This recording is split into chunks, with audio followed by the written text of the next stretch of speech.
রাজধানীর মিরপুর ১০ এলাকার hope market থেকে মিরপুর ১ পর্যন্ত ফুটপাত অবৈধ দখলমুক্ত করার উদ্যোগ নিয়েছে ঢাকা উত্তর সিটি কর্পোরেশন। এজন্য অবৈধ দখলদারদের সাথে বৈঠক করেছেন ডিএনসিসি প্রশাসক মোহাম্মদ শফিকুল ইসলাম খান।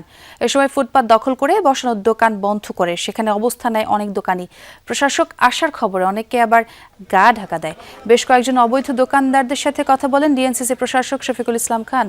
পরে সাংবাদিকদের জানান, জনগণের চলাচলের জন্য ফুটপাত অবৈধ দখলমুক্ত করার কোনো বিকল্প নেই। মানুষের দুর্ভোগ লাঘবে পদক্ষেপ নিতে প্রধানমন্ত্রীর নির্দেশনা মেনে কাজ করছে ডিএনসিসি। তবে মানবিক দিক বিবেচনায় এখনই দোকানগুলো অপসারণ করা হচ্ছে না। পুনর্বাসনের বিষয়ে তাদের সাথে আলোচনা করে ফুটপাত দখলমুক্ত করা হবে।